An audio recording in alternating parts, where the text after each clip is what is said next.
Palestine. And feels so good to say that. That is the topic of our session today. A city that is so beloved to us, so rich in its history, so beautiful in its culture, in its people.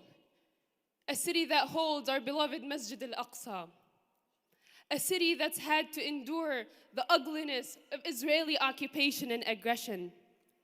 A city whose calls introduced to the world the words ethnic cleansing and settler colonialism.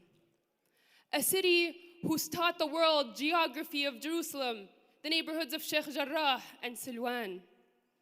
A city whose calls remind us that Palestinian resistance and resilience is alive and well. Al-Quds, Jerusalem, Asimat Palestine, the capital of Palestine. I'm excited for today's session and to have our speakers today tell us about Al-Quds and tell us about what's happening in Al-Quds and tell us about the policies that are being implemented and continued in furthering the settler colonial project that's eating up Al-Quds and impacting all of Palestine. Now, our first speaker that many of you were expecting was Muhammad al-Kurd. Now, I hate to be the bearer of difficult news. I know. But he's serving a great cause. Muhammad al-Kurd has been summoned to address the United Nations. And unfortunately, in order for him to be able to prepare for that, he wasn't able last minute to be able to make it to be with us today. But let's give him a round of applause for all the work that he's been doing. For those who don't know, Muhammad al-Kurd is a full-time student, and he's been all over the world, all over the US, doing these talks, doing a book tour. So he's a busy man, and we thank him for everything that he's done. Now to the good news. Someone very, very special has offered to step in for Muhammad al-Kurd. Someone who many of you, including myself, followed on Instagram. Someone who made us cry and made us laugh. Someone who was live streaming day in and day out from Sheikh Jarrah, who made us feel like we were sitting there, that we were experiencing it ourselves. Someone who we held our breath when she was arrested. And we celebrated with her when she graduated.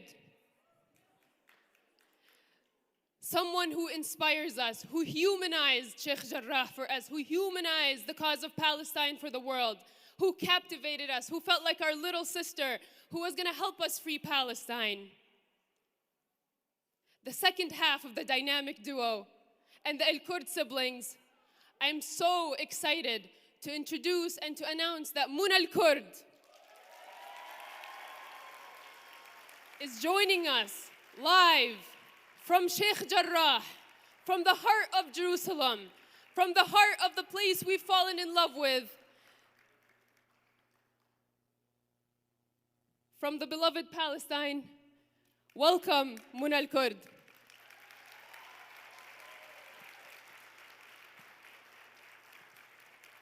And before you hand it over to Muna, I wish you could feel the energy and excitement in the room for you. We have so much love for you, so much appreciation for you and the families of Sheikh Jarrah and the families of Jerusalem and all of Palestine for continuing to inspire us, for continuing to stand for us, to stand for the cause, to protect our beloved land, and to continue to inspire us and work and dream and believe that we will return and that we will be returning soon. And with that, I'll hand it over to Muna. تفضلي. السلام عليكم ويسعد مساكم جميعا من القدس عاصمة فلسطين الأبدية وتحديدا حي الشيخ جراح الصامد. بشكركم على الاستضافة وبشكركم على هذا المؤتمر. مش هطول عليكم كثير، فبدي أبلش معكم مع قصة الحي. بتخيل أغلبكم سمع عن قضية حي الشيخ جراح في السوشيال ميديا في الآونة الأخيرة، لكن مهم تعرفوا إنه حي الشيخ جراح صامد ومقاوم ومناضل منذ عشرات السنين. قضية حي الشيخ جراح في محاكم الاحتلال الاستعمارية من قرابة 50 عام. Recording in progress. ومن المهم جدا انكم تكونوا عارفين انه اهالي الحي بيناضلوا وبيقاتلوا من كل هاي السنين، على مدار كل هاي السنوات، وبالتالي القصة اللي سمعتوها حديثا هي ليست قصة جديدة، بل قصة توارثناها عن أجدادنا وآبائنا، وما زلنا نقاوم حتى إن شاء الله نحقق مطالبنا. قصة الحي باختصار هي إنه 28 عائلة لاجئة هجرت بال 48 من مناطق مختلفة من فلسطين التاريخية بعد الاحتلال الإسرائيلي على أراضي فلسطين، وسكنوا بقعة في حي الشيخ جراح في مدينة القدس بناء على اتفاقية بين الحكومة الأردنية والأونروا. سكنوا هذا المكان، عاشوا فيه، وكان من المفترض بعد 3 سنوات من سكنهم أن يتم تسجيل الأراضي هذه بأسمائهم، لكن للأسف الحكومة الأردنية لم تسجل الأراضي بأسمائهم، وحصلت حرب 67، لم يبقى وجود للأردن في المنطقة، وبالتالي للأسف الشديد لم نحصل على أوراق ملكية حتى الآن. وأنا خلوني اليوم عبر هذه المنصة أدعو وأوجه رسالة للحكومة الأردنية أن تقوم بالإيفاء بوعدها وإيصال أوراق الملكية اللازمة لنا لحتى نقدر نبقى في منازلنا وأراضينا في حي الشيخ جراح. كثير بحب أحكي عن دور الجاليات في الخارج، خاصة الجالية الفلسطينية. يعني كثير كنت أسمع ناس بتقول لي وبتبعت لي رسائل على السوشيال ميديا بتقول لي يا منى إحنا مش عارفين شو نعمل، لأنه إحنا مش قادرين نكون قراب معكم ولا قادرين نقاتل معكم في الميدان ونناضل يعني ونقاوم معكم في الميدان، وبالتالي إحنا ما في بإيدنا نعمل شيء. بالعكس، يعني أنا بالنسبة لي كل فلسطيني في الخارج هو سفير للقضية، وواجب عليه بالنسبة لي يمكن أكثر من الفلسطيني داخل فلسطين أن يقوم بدوره ومسؤوليته تجاه القضية بنشرها، الحديث عنها، دعمها بكل ما يملك وبكل ما يستطيع لحتى أهله وأحبابه في فلسطين يقدروا يستمروا. انتم كجالية فلسطينية خارج فلسطين تقدروا يمكن أكثر منا، لأنه قد ما كان عندكم مساحة من الحرية أكبر من المساحة المعطاة لنا، لأنه بالنهاية إحنا كفلسطينيين داخل فلسطين، يعني الاحتلال ماسكنا من أعناقنا. إذا تحدثنا بغلق أحيائنا، إذا تحدثنا بسرق منازلنا، إذا تحدثنا بيقوم باعتقالنا لحتى يكمم أفواهنا، وبالتالي إحنا معرضين لخطر دائم طوال الوقت. لذلك إحنا بحاجتكم كفلسطينيين وغير فلسطينيين خارج فلسطين لحتى تساندونا، لأنه بالنهاية هاي مش قضية فلسطين والفلسطينيين وحدهم، هاي قضية كل بني آدم عنده إنسانية. وبالتالي يا جماعة مهم جدا العمل الجماعي، لأنه بدون العمل الجماعي الشعوب ما بتتحرر والبلدان لا تحرر. بالتالي العمل الجماعي مهم جدا. العمل الجماعي اللي على السوشيال ميديا، واثبتت السوشيال ميديا في الاونه الماضيه قد ايه لها دور مهم وفاعل بالفعل بانه تحرك شعوب وتحرك حكومات لحتى يعملوا مواقف ويأثروا. وبالتالي السوشيال ميديا مهمه جدا. انا دائما بقول وبرجع بحكي كل بوست بفرق، كل تويته بتفرق. لذلك تحدثوا عن القضيه على السوشيال ميديا. السوشيال ميديا كانت بالفعل أداة لحتى توصل صوتنا للعالم، بس ما تنسوا إنه أنا بعتبر السوشيال ميديا خاصة فيسبوك وإنستغرام أداة من أدوات الاحتلال اللي واضعين تقييدات وانتهاكات علينا كفلسطينيين، وبيحاربوا المحتوى الفلسطيني بطريقة يعني قذرة جدا.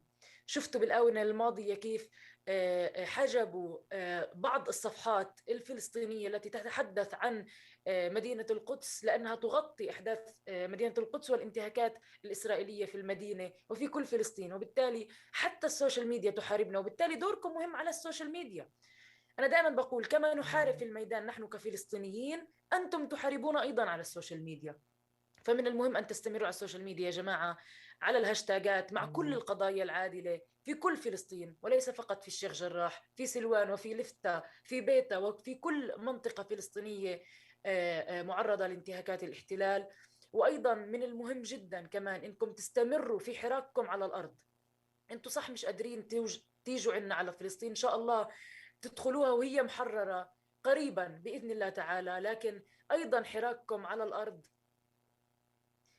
أيضا حراككم على الأرض مهم. يعني أنتم مش قادرين توصلونا، لكن أنتم بتقدروا تعملوا وقفات احتجاجية ومظاهرات في أماكن تواجدكم، فما تقصروا. يعني أنا بالنسبة إلي يعني السوشيال ميديا هي أضعف الإيمان، لكن أن تقوم بالفعل هو الواجب عليك. وبالتالي أي فعل مهما كان صغير ممكن بالفعل يحدث تأثير. توقف في نص الشارع تحمل علم فلسطين، أو تحمل لافتة مكتوب عليها سيف شيخ جراح، أو لن نرحل، أو أي شيء متعلق بكل القضية الفلسطينية، هذا واجب على كل حدا في أماكن تواجده. وقفوا أمام السفارة الأمريكية، وقفوا أمام مش عارفة إيش، أي مكان اللي عن جد ممكن تأثروا فيه وتوصلوا صوتنا فيه. شغلة مهمة يمكن أغلبكم بيسأل عنها، وهي الوضع الحالي في حي الشيخ جراح.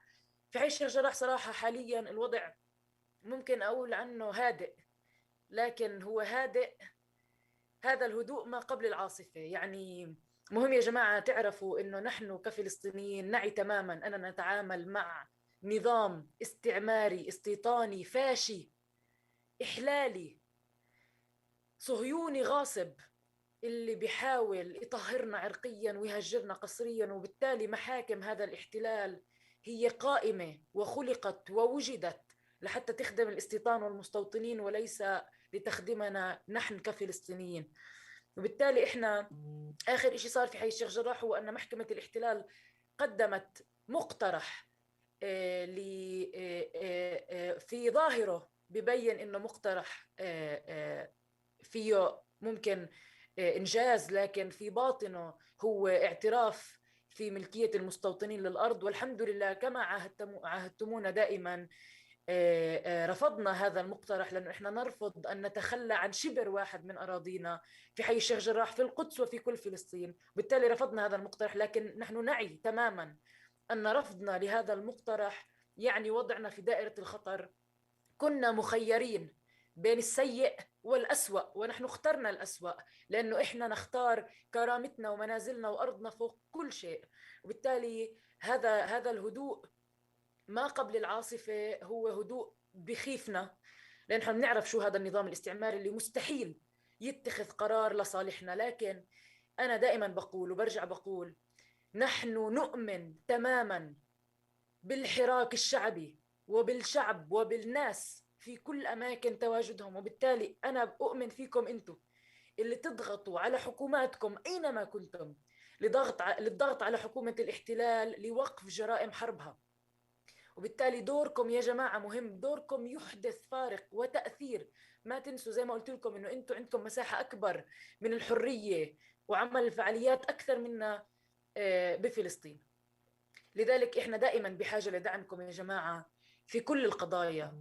قضية الأسرى أيضا، المضربين عن الطعام اللي الحمد لله بعضهم انتزعوا حريتهم وانتزعوا قرارات بوقف الحكم الإداري بحقهم، الحمد لله رب العالمين. لكن ما ننسى إنه مش بس هدول، في لسه أسرى مضربين عن الطعام بحاجة دعمنا وبحاجة مناصرتنا لإلهم. أيضا حتى الأسرى الغير مضربين، كل شخص فلسطيني بحاجة دعمكم داخل فلسطين، من أسرى، من مبعدين، من معتقلين. لذلك يا جماعة ما تقصروا في حق أي حدا ولا حق أي قضية، كل قضية بحاجتكم. المهم يا جماعة أحكي لكم إنه هذا العمل تراكمي. إحنا ما جينا حكينا إنه إحنا عملنا كل شيء بس بالأشهر الماضية. ستي عملت، وجارتي عملت، وأبوي عمل، وجاري عمل، وأمي عملت، وبنت جيراني عملت. وبالتالي إحنا عمالنا بنكمل. وقبل ستي في أجيال وأجيال من الفلسطينيين اللي ناضلوا وقاوموا وقاتلوا واستشهدوا وسجنوا، وفي ما زالوا في الأسر لحتى إحنا نعيش بكرامة. فهذا العمل تراكمي ومستمر وسيبقى مستمر طالما في نفس فينا، لأنه بالنهاية ما في واحد بتنازل عن أرضه وبيته.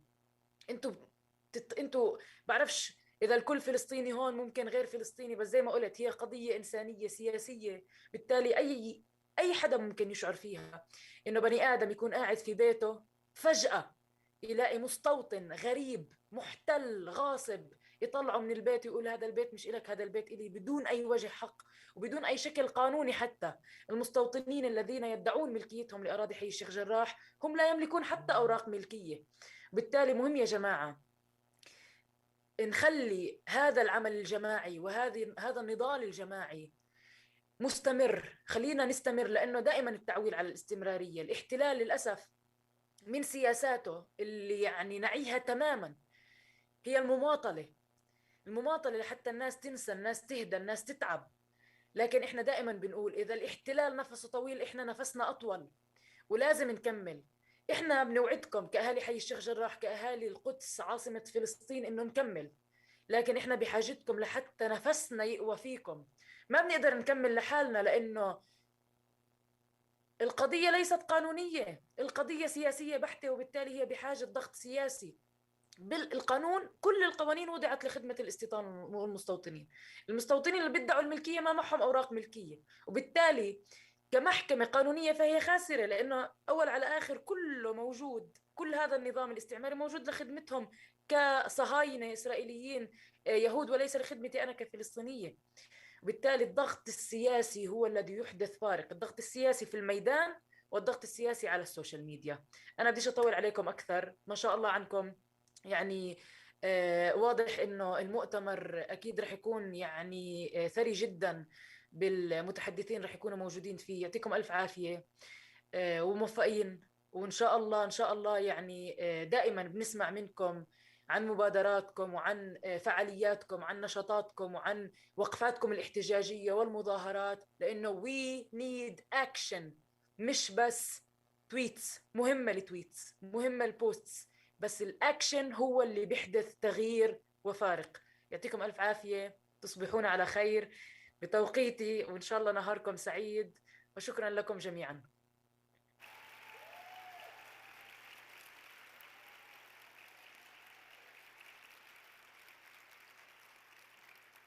الله يعافيكي يا منى ويقويكي ويقدركم على هالمهمة ويقدرنا, and to allow us to continue this mission and support. One thing I want to emphasize is what Muna said.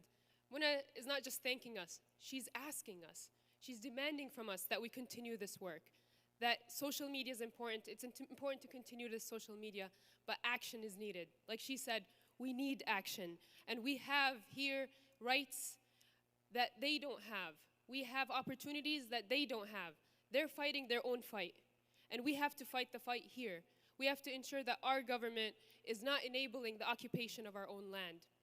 And one other thing that Muna emphasized on is the situation in Sheikh Jarrah. She said right now it's really quiet. And they feel like it's the quiet before the storm. And that when it's quiet and when you're dealing with a fascist apartheid state like the state of Israel, that makes them nervous. But this is also part of their strategy, to let things die down, to let people forget, let people cool down. But she's making a promise that they're not going to stop fighting. And so she's asking us also to not to stop fighting. And so let's keep that in mind, inshallah, to keep the fight going, to keep carrying this cause forward here until we can join Muna and everybody else and the families of Sheikh Jarrah in a free Palestine, inshallah.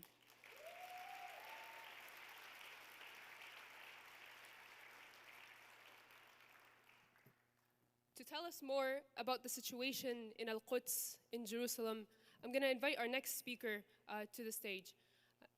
Khalid Turani is a Palestinian American advocate for the rights of the people of Palestine. He is currently the chairman of Refugee Aid Initiative, a charity that focuses on helping refugees and victims of conflict and disasters. I got the opportunity to listen to Brother Khalid yesterday, and it really kind of shook me to my core what he was saying about what's happening in Jerusalem and Al-Quds. And I think it's really, really important to really understand the policies and what's happening in Al-Quds, because what's happening in Al-Quds affects everything that's happening in Palestine. So please help me welcoming Khalid Turani.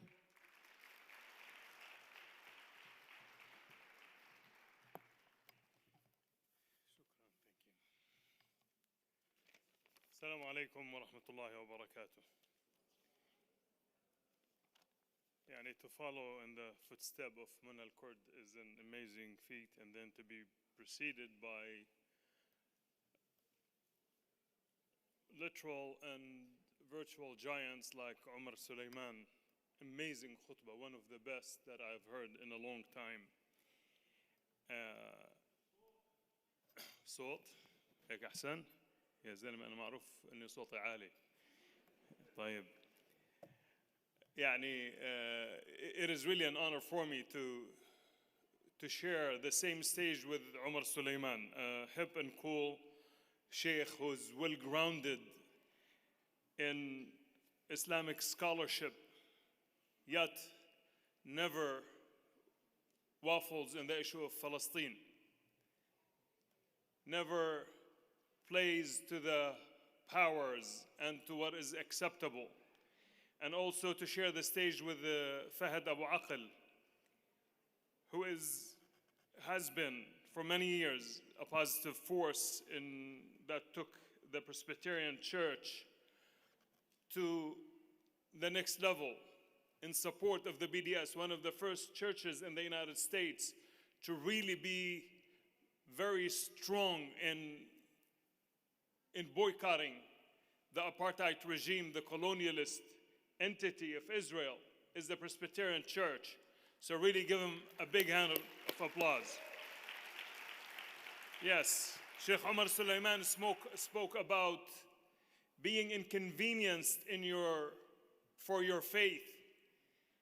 And they were inconvenienced in their faith by taking these steps. Not only did they divest from any investment in the occupation in Palestine, but they also divest from companies that supports the occupation, like Caterpillar and Motorola and HP and others. Fahad Abu Aql is where I'm going to talk about Jerusalem. He's a Palestinian. He's a Palestinian Christian. So while we might have our differences when it comes to faith, but we're bounded by our common struggle for justice, our common struggle for our identity, for our narrative, for our humanity, for our faith. Because the Israeli occupation does not really distinguish, does not discriminate against you if you're a Christian or if you're a Muslim. They will oppress you equally. They are equal opportunity oppressor. So we are united. What we have in common with Fahad Abu Aql and our brothers and sisters in the struggle for the freedom of Palestine and Jerusalem is a whole lot more than what Fahad Abu Aql has in common with another Christian who is supporter of the Israeli occupation. So we stand in solidarity with our brothers and sisters in Palestine, regardless of their faith, their creed, or political persuasion. Because the struggle for Palestine can be all compartmentalized in the struggle for Jerusalem. And I want to take you with two hadith by the Prophet sallallahu alaihi wasallam. One is just kind of, and I always wanted to have that imagery of the Prophet sallallahu alaihi wasallam putting his noble hand on the shoulder of Mu'adh ibn Jabal, walking the dusty roads of Al-Madinah and telling him, Ya Mu'adh, سيفتح الله عليكم الشام من بعدي من العريش إلى الفرات رجالهم ونساؤهم وإماؤهم في رباط إلى يوم القيامة فمن نزل منكم بساحل من سواحل الشام أو ببيت المقدس فهو في جهاد إلى يوم القيامة. O Mu'adh, Allah is going to allow you to conquer the Levant from the borders of Egypt all the way to the Euphrates. The man, the woman, and even the servants are in a state of guardianship until the day of judgment. All those who reside on the shores of Palestine or the Levant and those who reside in Jerusalem are in a state of struggle until the day of judgment. So Mun al-Kurd and our brothers and sisters in Palestine, just by waking up, breathing the air and drinking the water, they are in a state of struggle until the day of judgment, because that is the designation by the Prophet sallallahu alaihi wasallam. The other hadith which is more relevant to you and I, and that is the hadith by Maymuna. When Maymuna went to the Prophet sallallahu alaihi wasallam And she asked an open-ended question, amazing question. She said, Ya Rasulullah, aftina fi Bayt al-Maqdis. Tell us about Jerusalem. The Prophet can have 100,000 different answers. He could have said, it's over there. But the Prophet didn't say that. The Prophet sallallahu alayhi wasallam said, "Tuhu fasallu fi." Go and pray in it. And then Maymuna proceeded to ask, what if I can't? How many of you cannot go and pray in Jerusalem today? Most of you can, I guess. But you know about the struggle of going to Palestine and trying to go to Al-Aqsa Mosque. So the Prophet ﷺ says to Maymuna, go and pray in it. And she said, what if I can't? And the Prophet ﷺ gives her the answer. But he didn't give the answer only to Maymuna. He gave the answer to you and I. He gave the answer to all of us. He said, فَاحْمِلِي إِلَيْهِ بِزَيْتٍ يُسْرَجُ فِيهِ. Take some oil to be brought to Jerusalem to be placed in the lanterns. What does that mean, really? What does it mean? Just, gotta think about it. It got me scratching my head. What does it mean to فَاحْمِلِ إِلَيْهِ بِزَيْتٍ يُسْرَجُ فِيهِ? It means keep the light on in Jerusalem. It means keep the light on in Al-Masjid Al-Aqsa. Imagine if they turn the light off in this hall, what are you gonna do?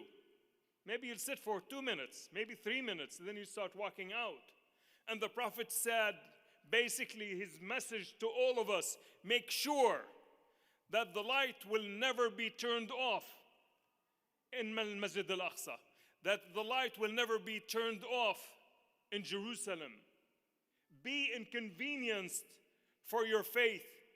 Be inconvenienced for your principles. Be inconvenienced for the sake of our people in Jerusalem, like Sheikh Omar was saying in Khutbah al-Jum'ah. A great message that we must be inconvenienced. أم حسبتم أن تدخلوا الجنة ولما يأتكم مثل الذين خلوا من قبلكم مستهم البأساء والضراء وزلزلوا حتى يقول الرسول والذين آمنوا معه متى نصر الله ألا إن نصر الله قريب. Allah tells us a clear message in the Quran. Do you think that you're going to attain a presence in heaven without receiving the example of those who preceded you? They were touched by adversity. And the earth would shake underneath them. That the believers and even the Prophet would cry out to Allah, oh Allah, when is victory? And the answer comes from Allah, very clear. Victory is near. I believe victory is near, with you and I being inconvenienced for the sake of our faith, for the sake of our beloved Jerusalem. Wassalamu alaikum wa rahmatullahi wa barakatuh.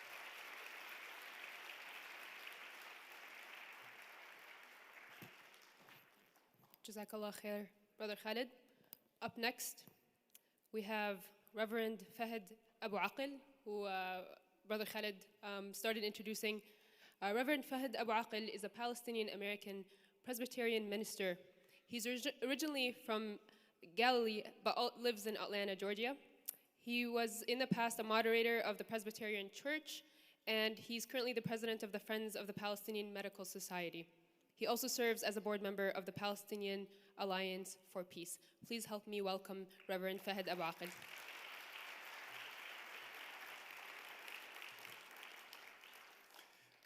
You know, you are a wise woman that you took Khalid before me, because I did not want to go after Muna, let's face it. So when she took Khalid before me, I feel so relieved.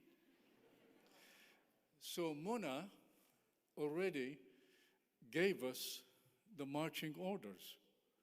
She really said, we as youth, young adult, older adults, doctors, lawyer, in every business under the sun, as right now, Palestinian Americans, our job is very clear: to advocate for justice for Palestine and end the brutal Israeli military occupation. She is very clear, and let's face it, I want to say yesterday, Khalid told us, let's face it, after 70, we continue kicking, but we don't have any imagination, huh? He said, you, the children, the young people, the young adult have the dreams. And let's confess what he said to us. He said, literally, everybody in the PLO is 70 to 110, huh? God forgive them, but you are the future of Palestine here. And let's face it, it is Mona, her brother, the young women and men in Sheikh Jarrah, Silwan, Jerusalem, and Gaza that united us in a way we never experienced before. So I better stick because she is very, focused on 15 minutes. Growing up in the village called Kufr Yasif, next to Akka, or 25 miles northwest of Nazareth, in the Galilee area, first, I want to share with you my Nakba experience. In 1948, I was a 4-year-old kid. And the only thing I remember, going with my father, 5 sisters, and 2 brothers, leaving our home. And as a 4-year-old kid, you are close to who? Mother, than anybody else. So I can see myself running around my dad, 5 sisters and 2 brothers, looking for my mother, and she was not there. And suddenly I looked up, and she was on the top of the roof, waving her hand. You say to Americans, your mother is on the top of the roof, they laugh. Well, face it, all of our roofs are flat. And my dad took us to the east, to the mountain, to the Druze village called Yirka. And we were put in a makeshift Palestinian refugee camp. It's not a refugee camp, it's like scouts tent, nothing, huh? And we were there for almost 3 months. And it was my older sister, Miriam, that took care of us. So when we came back, 5 Palestinian villages were destroyed to the ground. And one of those villages was Al-Birwa. That's where Mahmoud Darwish was born and came to Judaydi, and every day he would walk to come to our high school in Kufr Yasif. So he was a graduate. The poet of Palestine was a graduate in our village, Kufr Yasif. Growing up, this experience haunted me, and I always wanted to ask my mother, why you did not go with us? And I discovered that my mother was very strong, and she said to Dad, you take the children, you can protect them. This is our home, this is our land, and this is our church. If the Zionists want to kill me, they need to kill me in my home. So as I look at my experience, I learned the importance and the power of resistance from my mother. So today,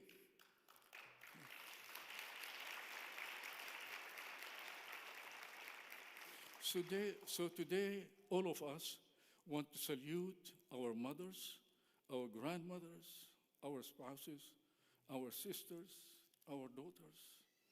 Please remember that you are the backbone of our resistance, our steadfastness, yes, our sumud. We salute you. We honor you and thank you for your partnership to free Palestine and all Palestinians.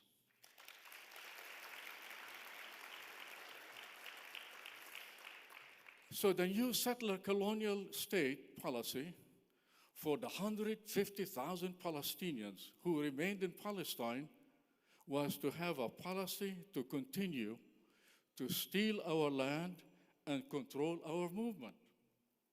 So from 1948 until 1966, listen to that, when I came to study in the United States of America, anytime I wanted to leave Kufr Yasif, I needed to go to the Israeli military governor وآخذ تسريح من الحاكم العسكري. I needed a permit from the Israeli military governor. And if I'm found in any place without a permit, I go to court and I go to jail. So when I came to the United States in January 1966, January the 29th, 1966, to Lakeland, Florida. And in November 1966, my roommate wanted to take me to Detroit, Michigan. So, you continue living where you came from. So I took my passport, all my student papers and everything, and I said, Rubel, are you going to take me to the military governor to get a permit? He said, what are you talking about? I said, I need a permit to travel. He said, this is America. You can go anywhere without a permit. Forget about Israel. So we left Florida. He said, this is Georgia. We left Georgia. This is Tennessee. So as I remember my first Thanksgiving experience, it was the most liberating experience of my life. Good old American don't know that a person who's a Palestinian Christian listen to that, in Bethlehem, the relative of Jonathan Kuttab, and an American passport cannot come 6 miles to Jerusalem without a permit unless we begin to tell our story. Our story is dead. So that's very important. So, yeah. So let's come back to Palestine and Jerusalem. Israel is still have the same old settler colonial policy. They want the land without the people. But thank God for the Palestinians in Galilee and in Mutallat. We were only 150,000 people in 1948. Today, we are more than 2 million Palestinians. Huh? And in Gaza, there are at least 2 million Palestinians, and in the West Bank, 3 million. So we are right now more than 7 million Palestinians. Huh? We are more than 50% of the population, from the river to the sea. Huh? We're not talking about outside Palestine. So they need to understand their settler colonial project is failing and will continue failing. Huh? So when they destroyed in 1948 530 villages and towns and exiled more than 1 million Palestinians and continued to steal the land, and they continue to do the same thing now. And that's where we needed to say to our sisters and brothers, whatever happened to us from 48 to 1967, now they continue to do the same thing in East Jerusalem, in East Jerusalem, West Bank, and all over Palestine. And that means we really need to understand, especially a MP, and we, the U.S. citizen, that we are going to continue to communicate our story, our narrative, and our suffering under a brutal military occupation. Remember, we have suppose 10% with us, 10% against us, but let's face it, you and I need to put our eyes on the 80% in the middle. They don't know the right from the left. And they never heard your story, and they never heard my story. How to explain that a Palestinian people under occupation need a permit to go to the hospital, go to the university, go to cultivate their own land? We need to really confess that Sheikh Jarrah, Silwan, and Jerusalem and Gaza united us this last spring in a way we never experienced. We experienced the Palestinian in Galilee, the Palestinian in Mutallat, the Palestinian in Gaza, in all Palestine, in all the Arab world, in North America, all over. We became one unity with one goal. We must oppose the Israeli military occupation and their brutal power over our lives as Palestinians.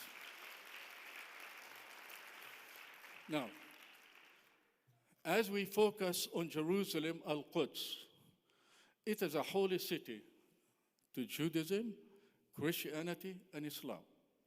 What Israel policy is doing is to Judaize Jerusalem, trying to tell the world that it is their eternal capital of Israel, and that exclusive policy is a policy of death and destruction, saying to 2.5 billion Christians of the world, forget about Jerusalem. To tell close to 2 billion Muslims of the world, forget about Jerusalem.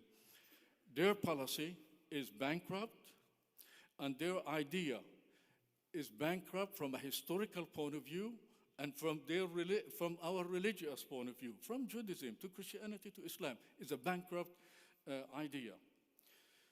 What can we do?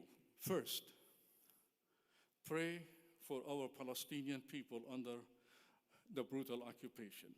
Second, prayer does not enough. We need to put some hands and legs and little brain over our prayer. And that means, imagine in East Jerusalem, because of the occupation and COVID, 50% of our Palestinian shops are closed.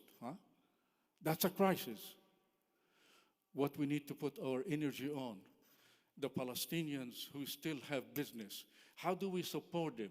How to let them continue to work and sell and tell them and tell the world that Al-Quds is our religious center, Al-Quds is our political center, Al-Quds is our economic center. And what Israel is doing every day is to strangle the city and cut the Palestinian relationship with the city, and they will never succeed. They stop us to go to the Aqsa to pray. This is just when the Imam wanted to pray, the Coptic went to the Holy Sepulchre and start doing the dance. We are one people.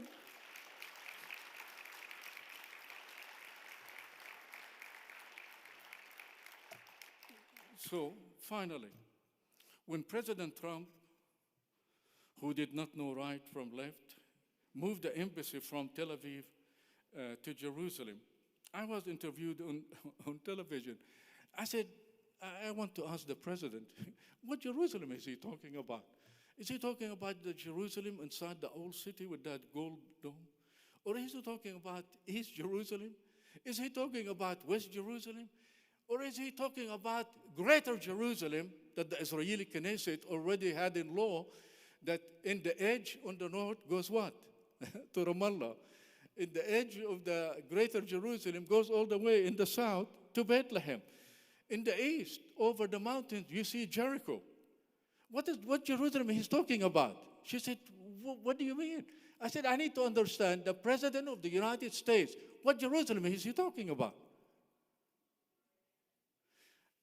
So we need to know that our audience in the US don't know their right from their left when we're talking about Jerusalem.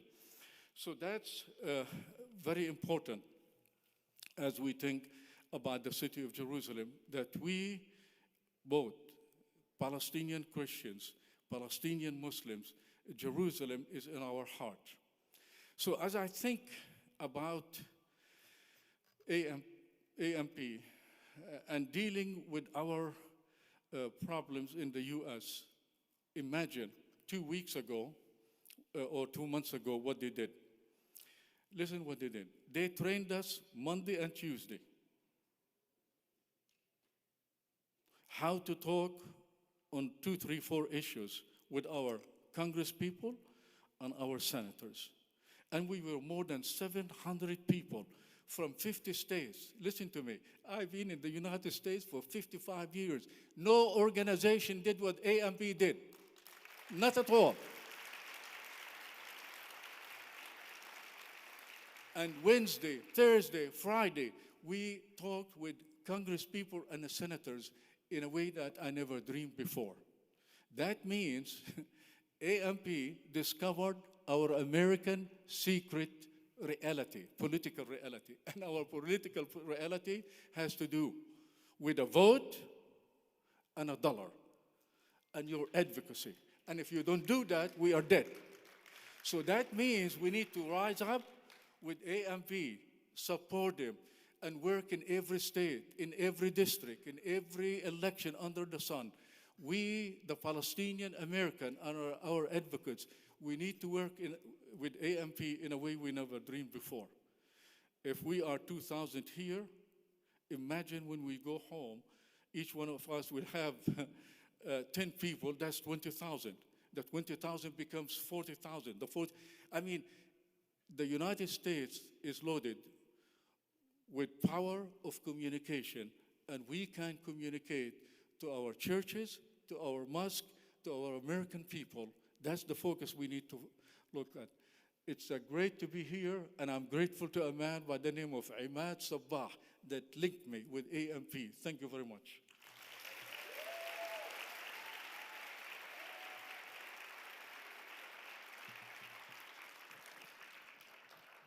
Thank you, Reverend and Ammo Fahad. Just like you instructed us to cherish those in our life, we cherish you and your wisdom and your experience that you shared with us. And we will work to see a free Palestine soon, inshallah. Next, we have Enes Yalman. He is a Turkish activist and supporter of Palestine and Palestinian rights. In the recent war on Gaza and the attacks on Al-Aqsa and Sheikh Jarrah, he was a prominent voice on social media covering the events for the Turkish people. Enes is also the Secretary General of the International Islamic Federation of Student Organizations. He is active with a number of international organizations, think tanks, media networks, and newspapers focused on regional politics and international relations, youth policy, and leadership. He currently serves as the director of the international office at Ibn Khaldun University in Turkey. Please help me welcoming Brother Enes.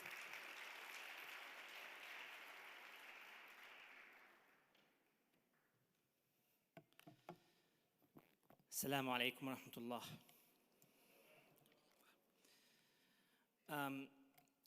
I'm going to repeat each and every time I'm going to come on this stage during the conference. I'm honored and privileged to be part of this wonderful family, AMP, and I'm thanking the organizers for inviting me to be part of this amazing conference. In fact, I want to convey a message of hundreds of brothers and sisters all the way from Turkey who sends their best regards for Palestinians in America and through them to all Palestinians all around the world, that Turkey with people and officials was and it is and it will be supporting Palestinians and the cause of Palestine.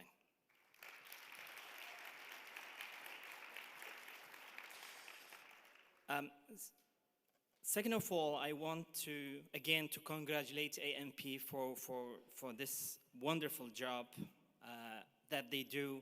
I think Ammo Abu Aql already mentioned everything that can be said. But I don't think only Americans, Palestinians should support the AMP. I think all Palestinians and Muslims and humans all around the world should be hand in hand with the AMP and with other organizations to contribute to the cause of Palestine. And I'm very amazed, which is AMP should be an example for other countries in the way how do they do the conferences. It's not because of the wonderful participants, it's not for the young people that are here, but for the children. Those are 4 and 5 years old that they're gonna carry that cause, and they are our leaders of futures. And I think this is one of other best examples we should all follow all around the world. Now, much said about Palestine, and I think we're doing good. Palestinians and Palestinian cause is in the best situation ever, because every truth and reality is exposed and how the Israelis doing, and each and everyone will know now about Hay Sheikh Jarrah, Hay Salwan, Beita, Na'alain al-Majd, Jabal Sabah, القدس ومحلات القدس وباب السلسلة وباب العمود. Everything now is very clear to each and every one.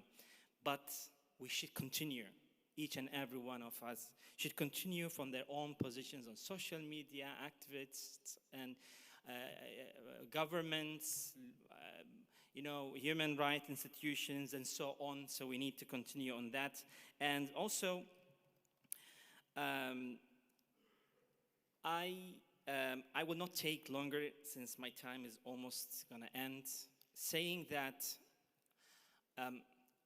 I was believing the Palestine will be free. And this conference and those amazing speakers gave us more hope and believe that Palestine will be free, and that path is clear. So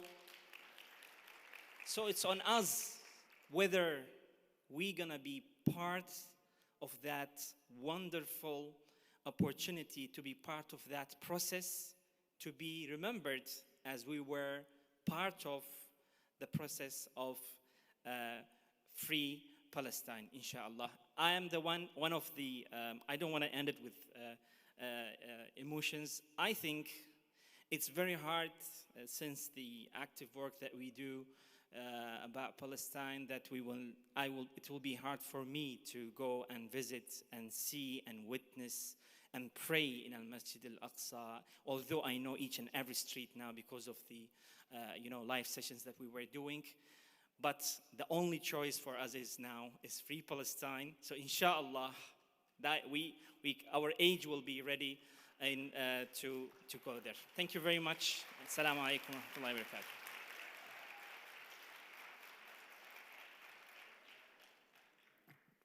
Thank you, Anas. I'm also currently banned from entering Palestine, so I can't pray Masjid al-Aqsa. And I was like, Israel is kind of silly, right? Because by banning me, I literally have only one solution, and that is to work towards a free Palestine, inshallah. Our final speaker for this session needs no introduction. In fact, if I start reading his bio, he'll probably just tower over me until I finish it. So I'm going to introduce him in the same way I introduced him last time I got the honor to introduce Dr. Umar Sulaiman. And that's by encouraging everyone to look up his series, 40 Hadith on Social Justice. This series honestly changed my life. When I was a student activist in college, I did the activism, but I always felt like, faith was here, activism was here.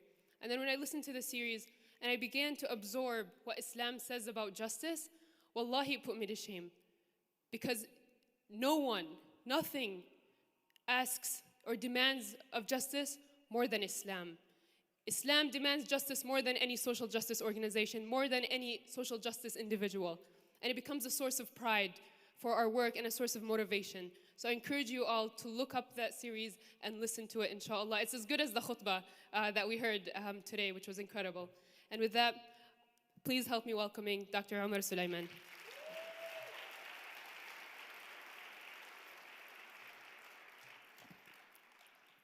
Assalamu alaikum wa rahmatullahi wa barakatuh. بسم الله والحمد لله والصلاة والسلام على رسول الله وعلى آله وصحبه ومن والاه. MashaAllah, it's been a long time since I've felt the energy that I feel in this room. So I know that everyone has spoken about how inspirational Sister Muna Kurd is. May Allah subhanahu wa ta'ala bless her. She's one of my heroes. May Allah reward her and elevate her and protect her family. And listening to the speakers that followed, unbelievable. And frankly, Maryam, mashallah, this was, every time I'm listening to you speak from the heart, what an inspiration that you are. So may Allah bless you for keeping it going, alhamdulillah, the way that you have been keeping it going. And preserve you and protect you and elevate you and all of those young people that have taken this cause to heart, that have moved away from performance and instead merged perfectly their prayer and their activism through efforts like American Muslims for Palestine. I'm going to share with you all something personal, and it was only because I've been listening to the personal, so I wasn't planning to share much of the personal. To be quite frank with you, I didn't really know what I was going to say or be able to contribute to a panel like this on this specific subject. SubhanAllah, I recently was digging into my family history, which is a very Palestinian thing to do, right? You dig into your family history, you start to find every story and you cling to it, and you take something from it. And so those of you that listened to a lecture I gave about my mom, rahmatullahi alayha, I want to say I gave this lecture 9 years ago, maybe 10 years ago at this point. She passed away in 2007, may Allah have mercy on her. It took me a long time to give that lecture. People are like, how did you not break down crying? I said, because unlike most of my talks, I read it like 20 times before I actually gave it in public. But I've been reading about her and discovering deeper about who she was. And so these questions like, you know, why was mom here and she wasn't married, but her sisters were only here after they were married? So I never understood that. I said, well, you know what happened? What? She led a protest at Bir Zaid University and got thrown into the back of an Israeli police vehicle, and her dad said, I'm sending you to America with your sisters from now. So I said, alhamdulillah, makes a lot of sense. So she kept it, she had it strong from there. I grew up watching my father, may Allah subhanahu wa ta'ala preserve him, sit as a university professor on the opposite side of IDF generals and professors and things of that sort, and completely wipe the floor with them in debate. And I was reading about my grandfather, my great-grandfather, and this is where the Turkish connection comes in. Mufti Munib Hashim, rahimahullah ta'ala. Mufti Munib Hashim was considered possibly the last mufti of Palestine under the Ottoman Empire, Dawla al-Uthmaniyya. He was a mufti in Nablus, and I never met him, obviously. He is my mother's grandfather, so my great-grandfather. I was reading about him as much as I could, and mashallah, wrote many scholarly works and things of great prominence. I'm still trying to find my Turkish family, because he moved to Turkey eventually. He got married in Turkey, so I've got some cousins in Turkey somewhere. But you know, that's not being caught by the ancestry type websites. But SubhanAllah, one thing I read about him and I heard about him, and it just shows you how something so symbolic can be so transformative and really captures the courage of the Palestinian people. I've never been able to enter Palestine. Before I actually got involved in activism, I was harassed at the border because of who my family was. And so I go to Jordan on an annual basis and I think about it. And inshallah ta'ala, I'm going to enter bidnillahi ta'ala as soon as I can. And I'll have my camera on, so if you see a Facebook Live go dark quickly, you know exactly what happened. But I'm planning, inshallah ta'ala. But it encapsulates the courage of the Palestinian story and the people. And what I read about him was something very simple. He would never stand for the British. When the British would enter in, when the colonialists would come, the original colonialists, because Palestine is under a colonial project, and we have to keep on reiterating that because that's being removed from fact. He would never stand up for them, and it would bother them, and it would put him at great harm, and he would be warned to stand for them, and he would always refuse to stand up for them. And subhanAllah, you think about where we are right now, and the courage of the Palestinian people to simply stay home and exist. The courage of those families in Sheikh Jarrah to refuse to leave. You know, often And I personally hate that the seerah of our beloved Prophet sallallahu alaihi wasallam be weaponized for things that stand in complete contradiction to what he taught us. Hudaybiyah is weaponized against us. Those who choose to take a path of continuing to insist with what we have to resist this occupation, and in every way that we possibly can, that falls within the prophetic paradigm and the prophetic lens, ethical ways of resistance. And it said, well, why don't you just come back to the peace table? The same peace table, this imaginary peace table they've been talking about now for 7 decades, the same two-state solution that has existed as some solution in the sky while one state continues to expand its occupation. But the Prophet ﷺ used to compromise. The Prophet ﷺ used to sit at the table. And yes, we learn from the Prophet ﷺ moments of compromise, not on our deen, moments of compromise. We learn from the Prophet ﷺ moments of mercy and victory. We learn from the Prophet ﷺ steadfastness when you're persecuted. We learn everything from our Prophet ﷺ. But here's the thing about Hudaybiyah. The power in Mecca did not suddenly decide to enter into a treaty with the Muslims from Medina because they suddenly felt bad about the persecution. It was because the Prophet ﷺ and the Muslims from Medina went towards Mecca and exposed the contradiction of the supposed claimed ideals of Mecca, which was that when people would come to make Umrah, they would not be persecuted. When they would come on their religious pilgrimage, they would not be persecuted, that they would be allowed to do their pilgrimage. So what did the Prophet ﷺ do? Fine. We will expose your hypocrisy. We will expose your contradiction. He walked, which is very risky, with the best of his companions. And they were ready, under Bay'atul Ridwan, to die for their beliefs. They were ready to go into Mecca at whatever cost was going to be. These were a people that had cut up the bodies of Hamza radiallahu ta'ala anhu and Mus'ab radiallahu anhu and others, and the Prophet ﷺ and his people were willing to march forward. And so they punched the bully in the face until a bully was willing to compromise and come to a treaty that opened the doors of great things for the Muslims. And when the Prophet ﷺ was in power in Mecca, he didn't become like them, and that was victory. He didn't become like them, and that was victory.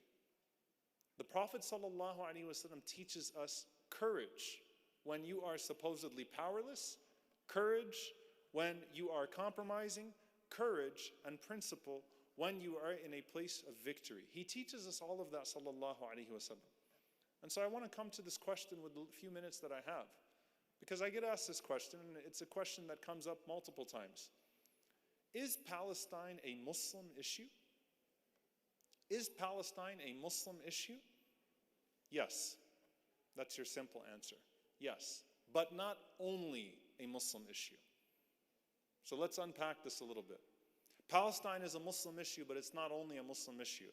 Because if you listen to our oppressors and their mouthpieces, what they try to do is they try to theologize and wrap Palestine under all of this mystery, this thousands of years old conflict that we can't possibly start to get to the bottom of. And so what you're seeing of the bombing of children, and what you're seeing of ethnic cleansing, legal terms, apartheid in the purest legal sense, you can't really call it that because it's wrapped under all of this mystery, and you know how complicated religion gets. And so we got to theologize it, because the average American or any person of any sincerity and dignity cannot sleep with themselves, seeing what they're seeing happening right now, being exposed through the likes of Mun al-Kurd, and say, this is moral and we can support this. And so they wrap it under all of this theology and all of this religion and all of this complicated history. Why? So that they can make it the exception to any modern human rights discourse, because it's a religious issue. What should be done when we say it's a religious issue is to put an exclamation mark on the human rights issue, not exceptionalize it from all other human rights discourse. To say that if in a land like this, that is so holy to Christians, Jews, and Muslims, and occupies such an important piece in history, if a land like this, in the 21st century, with the camera shining bright, can operate in such a fashion, then the whole world has failed its humanity.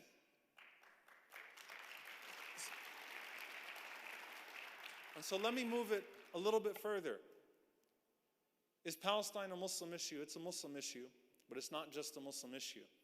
People will say, well, you know, the Muslim vision for Palestine is one in which Jews do not exist, in which Christians do not exist, in which people are wiped out and oppressed. And I respond to them and I say, have you not read about Umar ibn al-Khattab radiallahu ta'ala anhu entering into Palestine? That's my vision of Palestine, where Umar radiallahu ta'ala anhu is offered to pray in the church. And he says to the patriarch, let me walk out of here, because if I pray here, then some overzealous Muslims will come later on and say, Umar radiallahu ta'ala anhu prayed here, and they'll turn this into a masjid. And so out of his wisdom and sincerity, he walked out and he prayed in a place that is today Masjid Umar. My vision for Palestine is one that includes Ammu Fahad. Doesn't exclude religious communities, doesn't wipe people out. My vision for Palestine is what Palestine was. It's not a false, hypothetical situation in the future. It's one that existed with La ilaha illallah held high and people dignified as La ilaha illallah was held high. That's the vision that I want. And so don't come to me with your present reality of ethnically cleansing Palestinian Muslims and Christians and saying we have to do this because if we cede to these barbaric people, then they will wipe us off the planet. That's not true, and we have a history that is older than 70 years. Dear brothers and sisters, in conclusion, what I'd like to say here, as you sit here and you are energized and you listen to people talk about policy and the vision of peaceful coexistence and justice and what that looks like. The narration of Maymuna radiallahu ta'ala anha was brought up about a religious obligation that if you can't go, put oil in the lamps. And I want you to realize that if it is an obligation of you, that if you can't go, at least put some oil in the lamps, you better believe that it's also a religious obligation on you that you make sure that the lamps of the oppressors are not filled with oil that you purchase. That is part of your religion. That is part of your connection. That I have to be there in solidarity with Muna al-Kurd and those people in Sheikh Jarrah in any way that I possibly can. They're too young to have seen all of that. I respect them, I admire them, I love them, but I hurt for them. They show a lot of courage. And by the way, there's even courage in their tears. Because when you're trying to fight to keep your home, it's exhausting to have to expose that struggle to the world constantly. It's exhausting to have to explain over and over and over again why you're being kicked out of your home, why you're being removed. And so we have to stand with them in every way that we possibly can. And that is a religious obligation. That is a human obligation. And you better charge any person that stands up and has the nerve to tell you that they're an ally against anti-Muslim bigotry at home, yet traffic in anti-Palestinian bigotry using the same tropes and mechanics of Islamophobia, and say, we're your friends. No. You can't claim to love me here and hate me there. You can't claim to be against someone. I'm from Texas. Don't ask me why a bunch of Muslims settled in Dallas. I don't know. But we have people, white supremacist groups, that stand with AR-15s in front of our masajid pretty regularly. You can't claim to be opposed to that, but before the desecration of one of the holiest masjids in Islam. You can't claim to be for my dignity and shed tears for the hatred that I face here at home in America, but then, had my parents not been kicked out of Palestine, I would have been one of the other dehumanized children that you're dehumanizing today. We can't accept that hypocrisy from the people that call themselves allies to the Palestinians. Demand more of your allies. Demand more of those people that claim to stand with you. And when they stand with you, stand with them. Because we understand the mechanics of dehumanization. And as I said in the khutbah, we have to charge ourselves to be more consistent. And so just as we are against the boots on the necks of our brothers and sisters in Palestine, we understand that they trained boots to be on the necks of our black brothers and sisters here in Chicago and in Dallas, Texas. And so consistency matters. May Allah make us consistent. May Allah keep us sincere. May Allah make us steadfast. May Allah free our beloved Palestine. May Allah restore Jerusalem to what we know it can be and allow us to pray 2 rak'ahs in a free Masjid al-Aqsa in our lifetimes. Allahumma ameen. Jazakumullah khairan. Assalamu alaikum.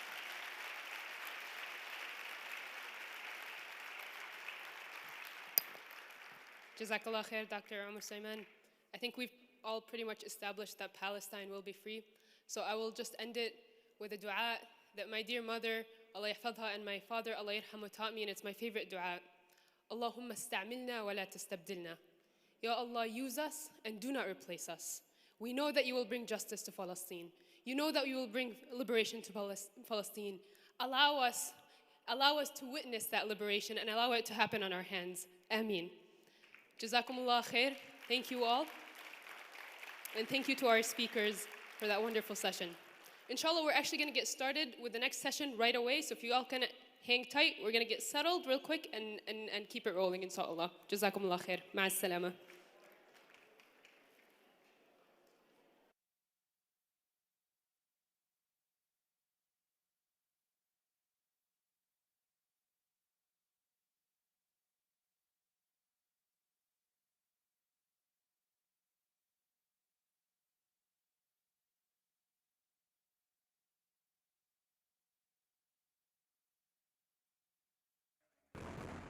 Attacks continue on Palestine, escalating from Jerusalem to Gaza. Hundreds have been killed, including many children. And over 1,000 Palestinians are left wounded by rockets and missiles that are horrifying families, including Islamic Relief Palestine staff when talking to the Islamic Relief UK office in a live interview. People here are very active and I'm not sure if you heard it. Are you okay? That sounds very close. Essential facilities are being damaged and destroyed, which cause even greater issues during a global pandemic. This puts Palestinians at an extreme risk of disease that can lead to a major breakout. Islamic Relief stands with our brothers and sisters in Palestine, as we have been for over 2 decades, providing life-saving aid. Send urgent aid now. Donate today.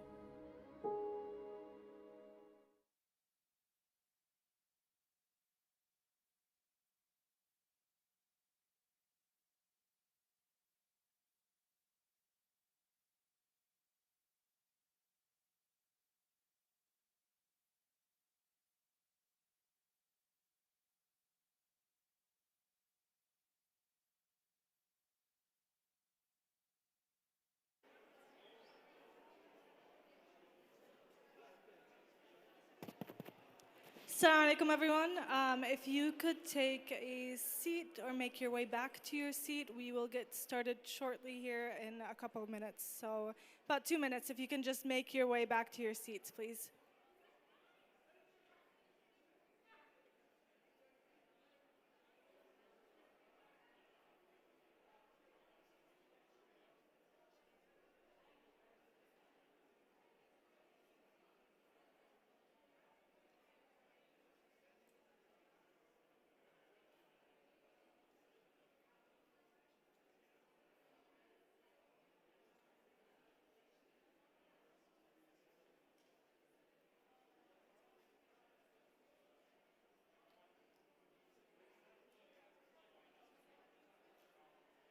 Know me, but I know you.